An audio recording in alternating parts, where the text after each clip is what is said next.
Bonjour à tous, j'espère que vous allez bien. Je vous retrouve aujourd'hui pour vous partager une recette de tarte aux pommes express, une tarte que l'on prépare en 5 minutes. C'est la fête des grands-mères dimanche, donc le 2 mars. Vous allez peut-être recevoir du monde ou aller rendre visite à une grand-mère. Et dans ce cas-là, on aime bien avoir un gâteau. Alors il y a deux possibilités, soit on l'achète et malheureusement souvent ils sont pleins de sucre et pleins de gras, même s'ils sont bons.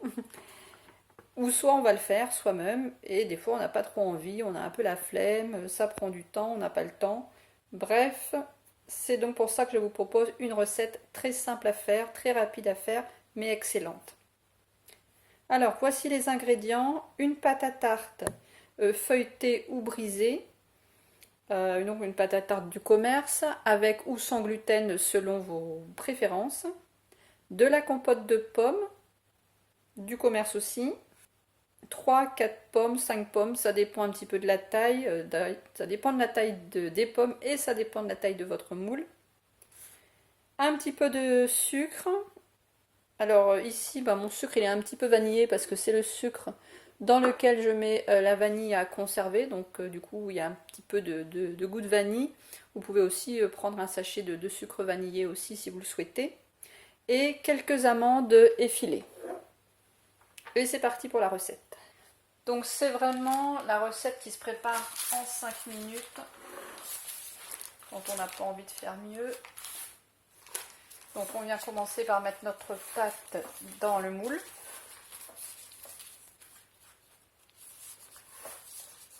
Alors bien sûr, certains me diront c'est pas long de faire la pâte à tarte. Ben non, c'est pas long de faire la pâte à tarte, c'est pas long de faire sa compote de pommes.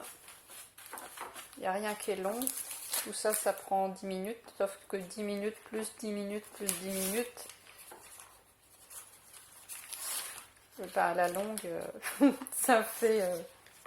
voilà, puis des fois on n'a pas trop envie de faire... on n'a pas envie de faire une pâte à tarte, on n'a pas envie de faire une compote de pommes. Donc je la rabats comme ça, parce que mon moule est un petit peu plus petit. Après ça va dépendre de la taille de votre moule. Voilà. Alors, deuxième étape, on vient tout simplement mettre notre compote de pommes dans le fond. Donc vous en mettez plus ou moins, c'est un petit peu comme vous le souhaitez. Je mettrai quand même la liste des ingrédients dans la description, comme d'habitude. Bon, je trouve que d'acheter la compote de pommes, par exemple, comme ça en grand pot, c'est moins cher en fait au kilo que dans les pots plus petits. Et après, vous pouvez conserver un petit peu au réfrigérateur ou vous pouvez mettre au congélateur. Voilà, donc en fait, là, j'ai mis quand même la moitié du pot. Voilà, j'ai oublié de vous dire que la compote de pommes que j'ai prise n'est pas sucrée. Je l'ai goûtée, ça va, je trouve que c'est pas amer. Après, ça va dépendre les pots comme ça de compote, ça dépend de la variété des pommes. Il y a des pommes qui sont très sucrées, d'autres qui ne le sont pas du tout. Donc le mieux c'est aussi déjà de goûter quand vous l'avez ouvert pour voir déjà un petit peu si ce sont des pommes qui étaient sucrées à la base ou pas. Alors j'ai épluché mes pommes, j'ai gardé la peau, comme ce sont des pommes qui ne sont pas traitées. J'ai gardé la peau, je vais mettre ça au réfrigérateur, donc dans un pot, et je vais les rajouter quand je vais faire un jus. Donc si vous avez un extracteur, une centrifugeuse, vous pouvez garder la peau des pommes. J'ai coupé mes pommes en lamelles et puis je vais venir maintenant les disposer sur ma compote. Donc j'ai fait un décor, tout ce qu'il y a de plus simple, hein. J'ai tout simplement mis les tranches de pommes tout autour, un premier tour, un deuxième, et puis ici 3 petits morceaux, 3 petites lamelles pour combler le milieu. Donc j'ai mesuré, mon moule il fait 23 cm de diamètre, donc 4 petites pommes, ça allait pour ça. Puis il me reste quelques tranches que je vais manger comme ça. Alors c'est là que je viens rajouter le sucre en fait, donc à peu près 2 cuillères à soupe de sucre. Ici c'est du sucre blond de canne. Donc je viens tout simplement saupoudrer mes tranches pour ça que c'est bien un petit peu de goûter sa compote de pommes juste avant, comme ça on sait si elle est plus ou moins sucrée. Bon, après vous pouvez prendre de la compote de pommes aussi qui est sucrée à la base, hein. Après c'est comme vous voulez. Bon bah vous voyez, 2 cuillères à soupe, ça suffit.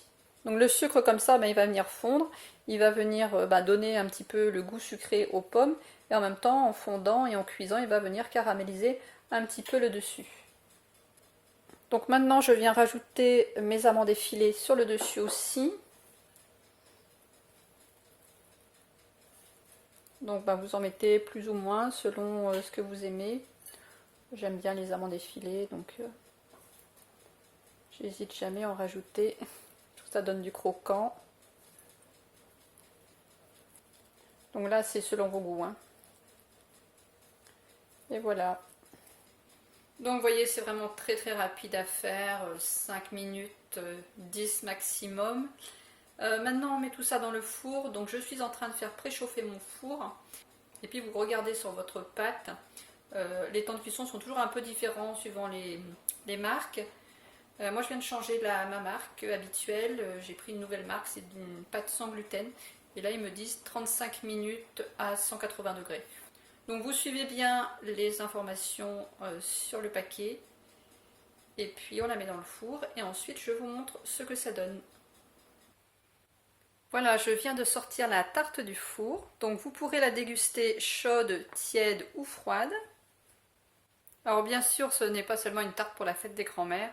Vous pourrez la servir à toute occasion, que ce soit pour un dessert, pour un goûter, ou tout simplement par gourmandise. Alors bien sûr, vous pouvez aussi couper des parts, même si vous êtes seul, vous pouvez couper des parts, en laisser une partie au réfrigérateur et une partie aussi au congélateur. Alors, comme je vous le disais tout à l'heure, peut-être que certains me diront que voilà, c'est pas long de faire de la pâte à tarte, c'est pas long de faire de la compote de pommes maison, c'est sûr. Mais voilà, le but de cette vidéo, c'était simplement de partager une recette très simple, très rapide à préparer, pour, voilà, si on n'a pas envie de faire quelque chose d'un petit peu plus long, on peut très bien faire un petit gâteau maison, une petite tarte maison très facilement. Donc je mettrai cette recette dans la playlist des recettes sucrées. Je vous remercie d'avoir regardé la vidéo. Je vous retrouve très vite pour une nouvelle recette. Bonne journée à tous, à très bientôt.